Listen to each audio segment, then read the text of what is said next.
Ассаламу алейкум ағайын. Америкада жігіт арнасына қош келдіңіздер.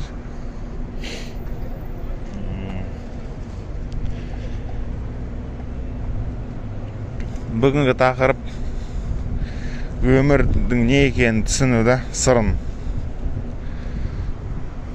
Бұлай қарасақ, өмір адамның жасы қанша бір ұзақ болса да, өмір бір күннен артылмайды екен. Міне қазір бір Құдайдың берген күнде жүріп келе жатырмын мысалы. Кешегі күн қайтпайтындай нәрсе болды, зат мысалы үшін. Кешегі күнді қайтара алмаймыз. Осы бүгінгі күн кешке қара қас қарайғанда бітеді. Сонымен осы өткен күннің жаназасы өтеді. Әрбір өткен күннің кешке қарай жаназасы болады. Кебініне оранып мәңгілікке кетеді. Ал ертеңгі күн жабық мысалы. Ертеңгі күн жабық. Оның кілті Алланың қолында. Түн түнеп таңертең тұрған кезде ғана соның кілті ашылады. Яғни кілтпен сол есікті ашады Алла Тағала бізге келесі күннің уақытысын. Бірақ одан кейінгі арғы күннің есігі жабық тіпті. Сол себептен бұл өмір қашан болса да осы өмір сүріп жатқан дәл осы күнгі уақыттан артық берілмейді бізге.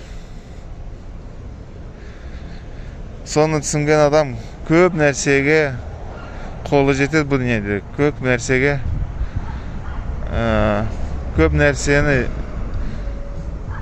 бұл айтқанда көп жетістіктерге жетеді.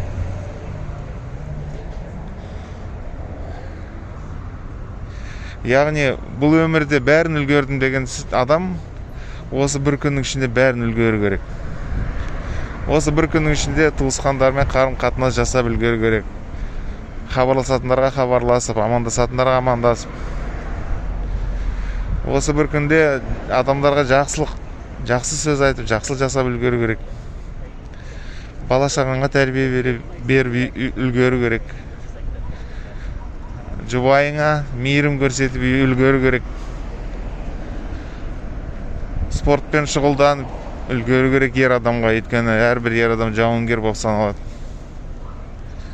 Осы бір күннің ішінде оқып үлгеру керек. Мысалы, қанша салада оқып жатқан болсаңыз, әрбір салаға ең болмағанда бір 15 минут бөлу керек, 15 минут. Өйткені 15 минуттан артық бөлсеңіз тіпті жақсы, ал минимум шектеуін қойып қойсаңыз 15 минут мысалы үшін. Мысалы, күнде ағылшын тілін 15 минут, болмаса орыс тілін 15 минут, болмаса қазақ тілін 15 минут, араб тілін 15 минут, қай бір тіл, испан тілі болсын. Спортпен де солай, еш болмаса бір жаттығуларды жасап 15 минут. Денеңізді созып, бойыңызды созып дегендей. Бір ақылды сөздерді оқығыңыз келсе, сондай бір кітап ашып оқып 15 минут болса да.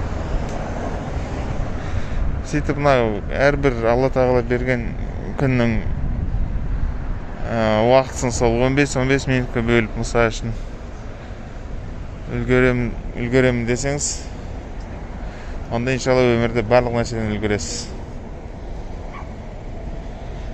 Осы өмірде. Сөйтіп қарасаңыз, бір жылдың ішінде міне 360 күн бар ма? 365 күн.